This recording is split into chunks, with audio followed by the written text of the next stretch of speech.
Hello, welcome back to my YouTube channel. My name is Omosi Mary Jane. In today's video, I'm going to continue from where I stopped in the functions of the parts of speech. In our previous video, we looked at the functions of the noun and also that of the pronoun. So we'll continue with other parts of speech for today. But before we go on to the video, I'd like to appreciate you for tuning in to my channel and for watching my videos.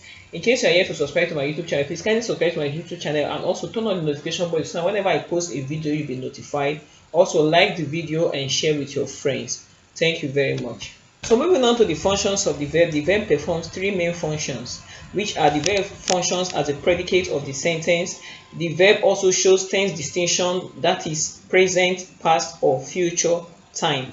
Also, the verb demonstrates number, either of person or number between the subject and the verb in the sentence. Example to show that the verb functions as predicate of the sentence. We will have we work hard every day. That's an example for the verb functioning as predicate of the sentence, that the verb begins the predicate part of the sentence. So the sentence is made up of two parts, the subject and the predicate. So the verb begins the predicate part of the sentence. Example to show that the verb performs tense function. We have he works hard every day, showing that the action is in present. The student worked hard yesterday, showing that the action is past. The student will work hard tomorrow, showing that the action is in the future. Example to show that the verb demonstrates number is the man works hard every day. The men work hard every day. So you can see that the man works hard every day. The verb works has s attached to it, while the men work does not have s. So when the verb is having s, it shows that it is the subject is singular, while when the verb is without s, it shows that the subject is plural. So that is of the adjective. We'll be looking at three main functions of the adjective. Number one, the adjective qualifies the noun. Number two, the adjective performs attributive and predicative functions. Number three, the adjective functions as head of a noun phrase. How does the adjective qualify a noun? Example, a careless statement. Careless is an adjective, and of course you can see that careless is qualifying the noun statement. So the adjective is functioning as a noun qualifier in that sentence. So we have an example to show the adjective performing the attributive and the predicative function. When we say attributive function, it means that the adjective is coming before the noun that is qualifying. And when we say predicative function, it means that the adjective is coming after the noun that it is qualifying. Example to show the adjective performing an attributive function is a beautiful lady was here. The beautiful is an adjective qualifying the lady. So that's attributive function because the adjective is coming before the noun. Then also when you have our father was happy, happy qualifying the father, but it's coming after a linking verb was. So that is the adjective performing as predicative function. Then the adjective functioning as head of a noun phrase. Example, the rich are always in control. Notice that in this case the adjective is carrying the definite article D, and of course has changed class from being an adjective to a noun phrase. So these are the functions of the adjective. So with this, we'll move on to the functions of the adverb. Basically, the major function of the adverb is to modify the verb in a sentence. For instance, the teacher teaches well. When you underline the word well, you will notice that the word well is telling us more about how the teacher teaches. So in this case, we say that well is modifying the verb teaches. That's the first function of the adverb, which is to modify the verb in the sentence.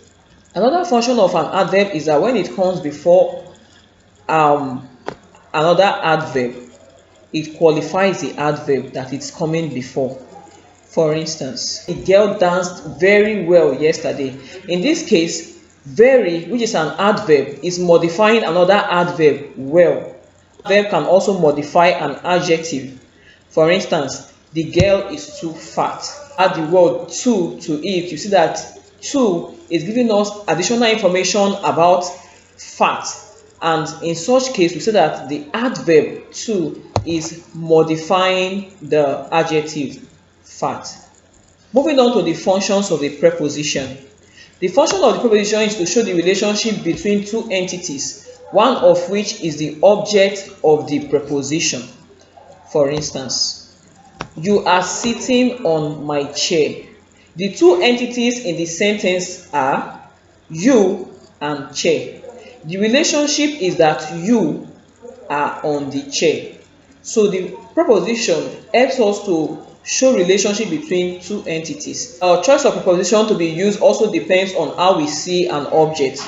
For instance, when you see an object as a point, you would use the preposition at. For instance, you have I am at home.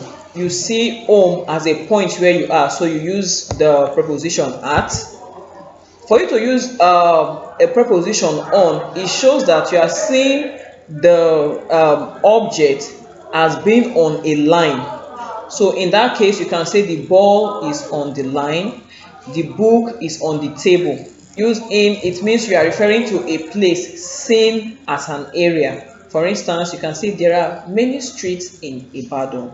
Ibadan is an area. So you can also say I live in Ibadan. But when you want to show the specific location where you live in Ibadan, you will use at. For instance, you will say I live at number 2 Challenge Road, Ibadan. Prepositions can also be used to express relationship in time. Example, you have at 7 o'clock on Sunday in September. Functions of the conjunction.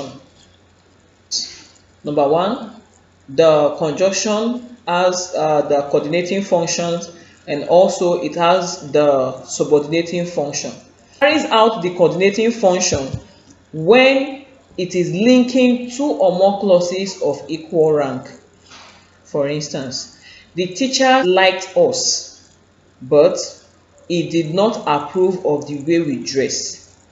We have 2 clauses which are main clauses and can stand on their own. You can as well say the teachers liked us and put full stop, and the sentence will make sense.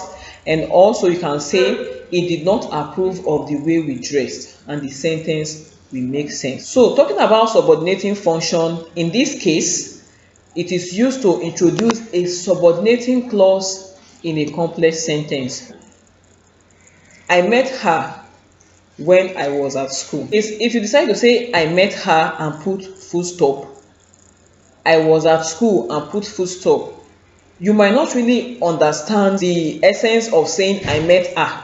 But when you have a conjunction, bringing the 2 clauses together to make better sense, the conjunction will be performing a subordinating function. We'll move on to the functions of the interjection. An interjection only functions to express emotions.